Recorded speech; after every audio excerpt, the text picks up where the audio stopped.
kata aku sih masalah irama lagu ya. Irama lagu itu adalah lantunan atau kalau di kenari itu biasanya disebut cengkok. Itu irama. Cengkoknya atau iramanya, grafiknya naik turun. Beda lagi dengan variasi lagu. Kalau variasi lagu berarti variasinya, banyaknya lagu yang dibawakan suatu burung. Terus kalau masalah volume atau tebal dan tipis, sering aku bilang volume tebal ya ikut kategori yang tebal, yang keras. Kalau volume yang kristal ya ikut kategori yang istilahnya kering gitu. Jadi di telinga sakit. Terkesan nggak keras, tapi di lapangan bisa tembus. Beda dengan power. Nah, zaman sekarang itu disamaratakan mana volume, mana power. Namanya power. Power itu adalah sebuah tekanan. Jadi tekanan suatu burung pada saat dia bekerja. Jadi terlihat dari lapangan itu kalau di gantangan terlihat bahwa burung itu terkesan ngotot. Walaupun volumenya standar, nggak di atas rata-rata. Tapi kalau powernya memang keluar, tekanannya ada, burung itu pasti terlihat indah, gitu loh. Beda dengan burung yang powernya nggak keluar. Walaupun volumenya kencang, tetap terdengar, tapi tekanannya nggak ada. Itu kalau masalah power. Terus satu lagi ada yang istilahnya lagu rapat. Nah, lagu rapat itu yang gimana? Kalau menurut saya lagu rapat itu adalah kerapatan sebuah lagu yang dibawakan oleh burung. Jadi harus kita bedakan antara lagu rapat dan kerapatan lagu. Kalau lagu rapat itu suatu jenis yang dibawakan oleh burung. Jadi jenis suara yang dibawakan oleh burung. Kalau burung kacer atau burung murai nembak atau bunyi gereja, tarung atau cililin, nah itu yang namanya lagu rapat, gitu loh. Atau biasa disebut tembakan, tapi itu namanya rapat, kerapatan lagu. Jadi kalau lagu rapat ya seperti itu, tapi kalau kerapatan lagu itu beda lagi. Kerapatan lagu itu jadi gini, kecepatan perpindahan lagu dari variasi lagu yang burung itu punya. Jadi pergantiannya itu cepet gitu loh, nggak pakai lama ngolahnya. Jadi dia cepet ganti. Nah itu namanya kerapatan lagu. Beda dengan lagu rapat. Jadi sekarang ini kan apa ya istilahnya, disamaratakan. Lagu rapat dibilang speednya bagus. Speed itu seperti apa? Speed itu kalau menurut saya, speed itu ya kecepatan sebuah materi yang dibawakan oleh burung. Suatu misal begini,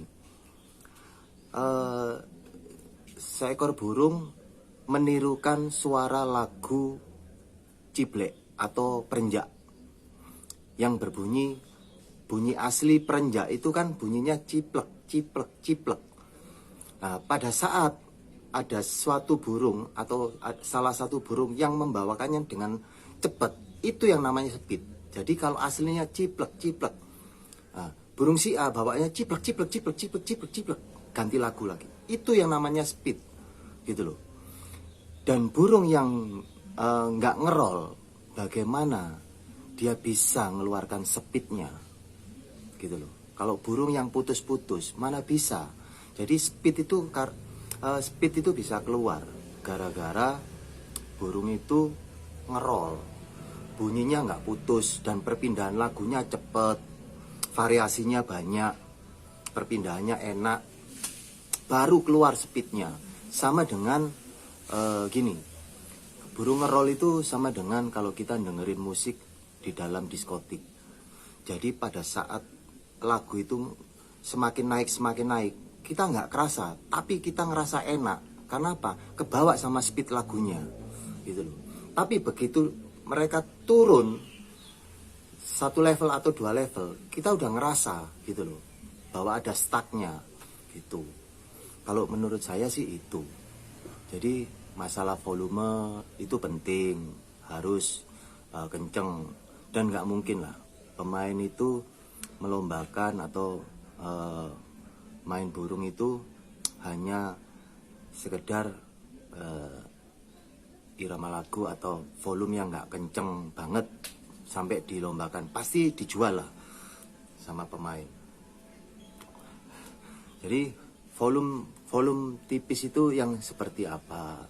Jadi untuk standar untuk lomba itu biasanya minimal itu ya rata-rata lah pada umumnya burung bunyinya seperti apa. Dan kalau juri nggak denger itu kadang-kadang ya aku dengernya juga riskan juga, karena kadang kebanyakan lomba itu sekarang ini tanpa teriak gitu loh. Jadi kalau juri nggak denger di bawahnya itu kan bullshit gitu. Terus masalah gaya juga, sebenarnya dalam berlomba itu gaya itu penting. Karena apa? Yang pertama dilihat oleh juri itu pasti gaya. Dan yang mencuri pandangan kita semua pada saat di lapangan itu pasti gaya. Cuman di sini gaya itu nasibnya sama dengan gula di istilahnya di wedang kopi. Kalau kita bikin kopi dikasih gula, dikasih air panas. Begitu diaduk, udah larut, kita minum. Yang dipuji pasti bukan gulanya, tapi kopinya. Kopinya enak. Tapi pada saat gula itu kita kurangi, pasti gini, nggak enak, kurang gulanya. Jadi gaya itu ibaratnya seperti gula, selalu dibutuhkan, tapi tidak terlalu penting, tidak terlalu diperhatikan dalam penilaian. Kalau menurut aku sih seperti itu. Jadi ya memang saya nggak pernah jadi juri atau apa, tapi setidaknya saya pelajari ketentuan untuk jadi juri itu seperti apa. Dan mohon maaf kalau zaman sekarang itu banyak yang namanya juri instan. Kalau menurut saya dulu itu seorang yang pantas untuk menjadi juri itu benar-benar berangkat dari kicomania. Jadi pecinta burung yang sudah berpengalaman dalam hal kicauan diangkat atau dipercaya untuk menjadi juri. Nah kalau sekarang ini nggak seperti itu. Banyak juri muda atau juri perempuan juga yang notabene itu kita sendiri nggak tahu pengalamannya seperti apa. Begitu ikut diklat, dapat sertifikat, dan langsung bisa ditugaskan di event. Jadi saya pikir bagaimana mereka bisa kenal, karena kadang-kadang mereka belum tahu dan belum bisa membedakan mana speed yang bagus, mana irama lagu. Seperti tonjolan murai batu. Kebanyakan juri-juri muda itu hanya condong ke tembakan cililin. Kalau sekedar cililin kan harus dilihat juga, sama-sama nembak cililin. Hanya gara-gara kalah rajin atau kalah panjang istilahnya. Belum bisa membedakan, sama-sama bawa cililin. Ini flat, ini datar, atau ini bawa cililinnya lebih ada ketekanannya, terus ada grafiknya naik turunnya. Mereka nggak menilai sampai di situ. Jadi yang dinilai hanya pokoknya nembak cililin selesai. Cicak ijo juga gitu. Dulu penilaian cicak ijo itu cari yang lagunya panjang-panjang. Tetap variasi lagunya banyak. irama lagunya ada. Kalau sekarang kan enggak, kebanyakan terutama di event-event kecil ya, lokalan gitu, lokal, terus lapres. Cicak ijo hanya diem, ngentrok, tengok kanan kiri kayak nyari mamanya, tiba-tiba nembak, langsung ditengok, dinilai. Yang bawa irama lagu itu kadang-kadang ditinggal. Kacer pun juga gitu. Sekarang lebih condong, kalau juri-juri sekarang yang penting duduk, yang mainnya naik turun, lagunya bagus, kalah sama yang duduk anteng, walaupun lagunya bulet-bulet tetap bisa ngalahin yang lagunya lebih dahsyat tapi mainnya naik turun, atau kadang yang ekornya nggak terlalu buka. Jadi kalau kita bilang, oh gaya nomor sekian, kenapa kok kalau kacer harus cari yang duduk? Kenapa harus cari yang buka ekor? Gitu loh. Makanya aku sering bilang, kalau kalian selalu cari yang harus buka ekor, ya jangan juri kacer, juri aja merak. Aku bilang gitu, ekornya lebar dan indah. Aku bilang gitu.